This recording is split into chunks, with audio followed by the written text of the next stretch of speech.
I originally had planned to make a essay video about something else, but Deltarune's newest chapter has infected in every single part of my brain that I'm incapable of kind of just moving on from it. And I decided to justify it for myself by saying, fuck it, let's just make a video just tell me everything that I felt about Deltarune Chapter 5. It's been a single year since like 3 and 4 and having to drop, and those were basically the two chapters that has kind of like maybe like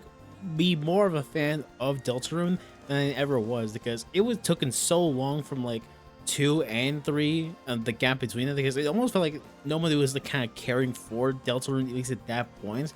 And it was really those that just kind of brought it up to beforehand. I was like, okay, now I'm actually hyped for this shit. And ever since then, theories have been sparking all over the place, with just like so many ones that like are very like good and interesting, and some of them has kind of just led to just like things like in usual fandom kind of way, where like you're so starved and deprived of something that you just kind of need the answers, or just kind of like hallucinate them out, like, you know, just anywhere else. It was actually just fun to kind of just see exactly where this new chapter is going to be taking us, and particularly so it was going to be in Nazgor's shop. But I didn't realize how much of a bigger theme it was kind of also explaining on this, because yes, while it's fun to theory craft, I was kind of just very pleasantly surprised and very much happy with what we ended up getting. I was honestly kind of confused as to why it was kind of a Japanese setting, since it didn't feel like it was kind of making as much sense in like, you know, just like a Japan theme. I kind of was just Toby doing what he wanted to do and putting in the game, but no, there's apparently a detail that apparently he got donated a bunch of like anime from Alphys, so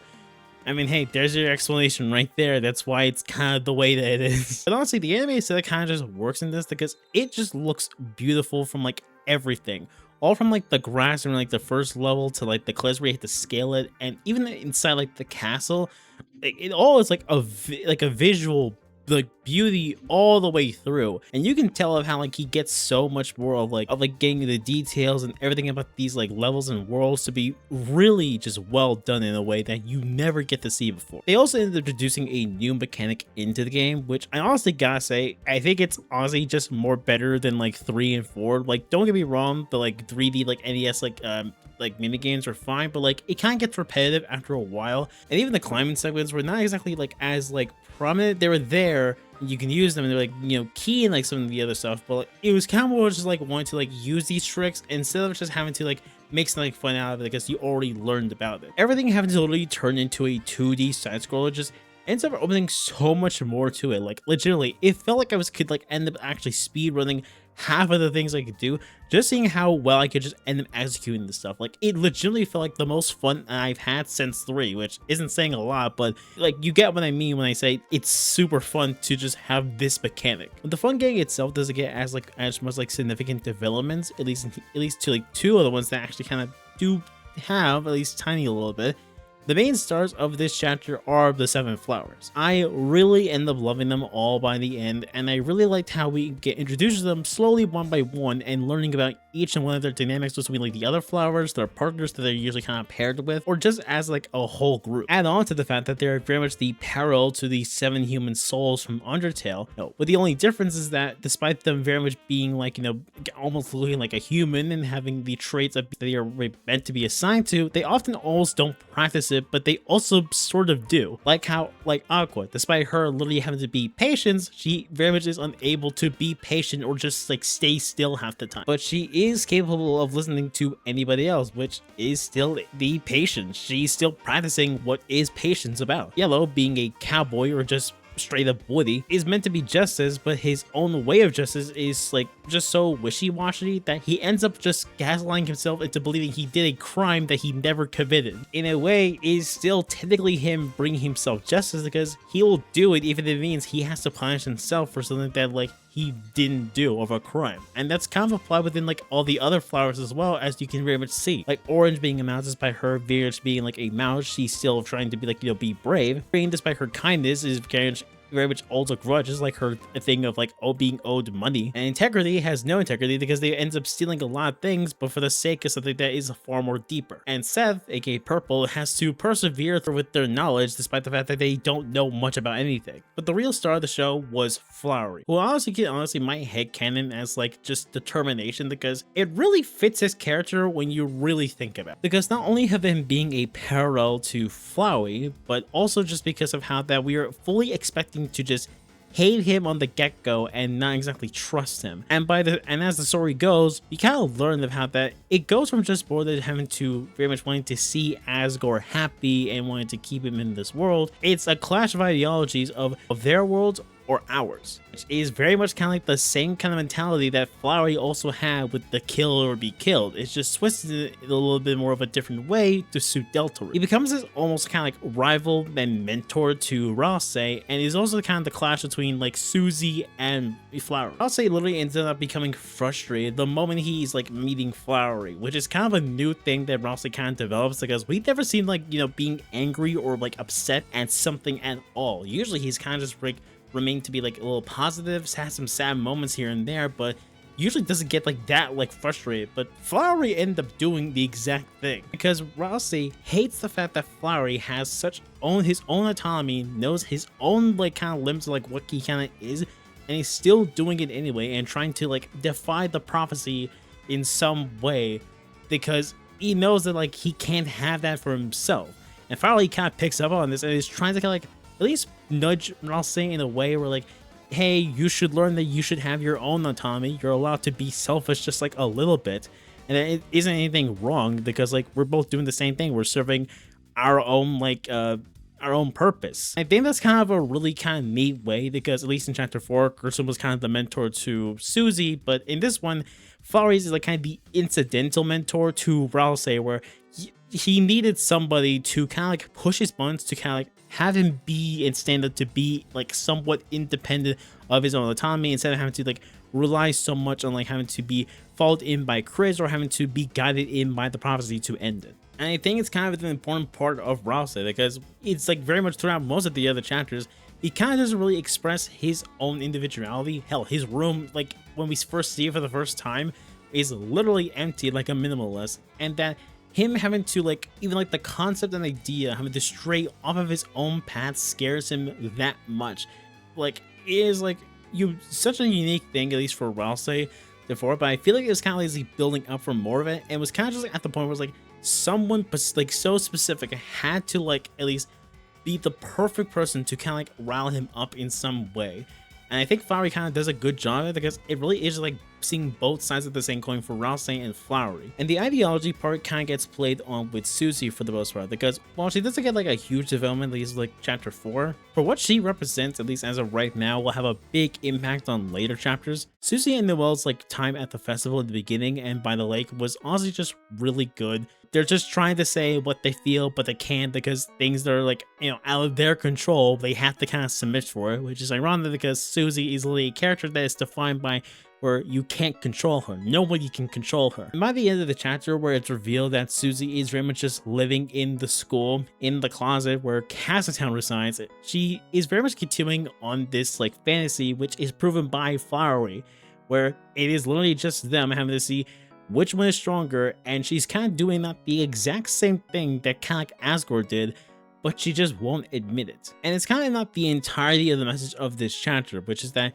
if you let yourself be in these fantasies and start ignoring reality, you're just only going to lose yourself into them and not gonna be able to tell of which is reality and which is fantasy. I know it's like a lot of it like escapism, and I think it's kind of like a lot of the points in Deltarune as kind of like a whole, but I feel like it kind of explores into little like subcategories, which is kind of like in like what these chapters kind of are, the types of escapism that we kind of have and the messages that are kind of being reflected onto them. Now, as for Asgore, I do think he gets some like pretty good moments, even like despite that most of his screen time on there is like at least sparse. I think it kind of works when he needs to, because he's only there for like the very important stuff, at least around of like this chapter, where I really thought that like we would have gone like a boss, but I guess it wouldn't really make sense because like we already seen what Asgore kind of does, so we really don't need to see anything like that. And we get this very much see his kind of like real feelings and exactly of how that this like one incident that like he was kind of involved in very much kind of led him down to kind of spiral himself out of control and to ignore everything, including his family. And we see that also being happening again with the flowers, where the flowers are trying to do everything to cheer up Asgore, but Asgore will not be happy until he kind of finds proof of the Dark World, the night, and to try and like fix something that he made up in his head. Like, no one in his family ever blamed him for something of like the actual incident that happened, and it was really only himself that kind of caused this whole thing. And he very much ended up realizing it much sooner that by him very much being in this fantasy, stuck in his own little fantasy, he ignored reality and ignored his family and drove them away. It's why that the flowers are kind of a reflection of his family, because even despite the fact that the flowers have been with him throughout most of his life on like some parts of it, they are very much trying to do something to make him happy. Be more than just flowers that are meant to last one day. And it's kind of an ironic tragedy for these flowers, since the flowers are very much tenderly like living beings, and the only reason that they are alive in the Dark World is because that they were very much like a higher form of consciousness given form in this like reality that they live in. They very much are like any like time limit, because in the real world they still need to be taken care of like normal plants. They need water, they need sunlight, they need like good soil and everything. They really cannot survive in a dark world for like the rest of their life. Like, no matter how much of that fountain opens, even if we take them to like Castle Town, the same thing kind of still happens, where they're going to like wither away and are very much not going to be taken care of, because they are plants. They're living things technically. It kind of makes it all the more sense that Flowery kind of very much was kind of aware of this knowledge, and I have to assume like the other flowers were like aware of this, because they very much have not spent the last moments of their time in this dark world since its creation to literally trying to do everything to make Asgore happy, and to try and get him to like see that this reality, this dark world of theirs, is far more better than reality, because they just felt like that, you know, him rambling on and on about his problems and his frustrations and everything, they heard it and they felt useless, as if they could do anything to help him, and this was like basically their one and only chance. So when you very much consider of how that the flowers very much for a time very much think of like themselves as like real human beings, even though they have no concept of what that looks like, the differing ideologies that Farley kind of has with Susie and like just the rest of the Fun Gang, and the fact of how that these plants are far different of a in-between of not being lightness and darkness in like, you know, the Dark Worlds when they're created, makes it much more sadder that we have to say goodbye to them. We are very much essentially kind of removing in that their own dream by sealing this fountain. Like, this is like the one time I can honestly say that we're like, I genuinely felt bad about sealing this world, because of how that the flowers, despite being flowers,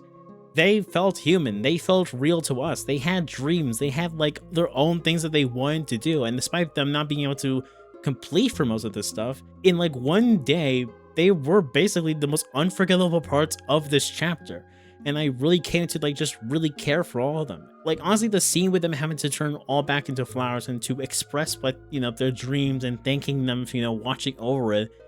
like it legitimately tears me up. Like, every time I go back to that scene,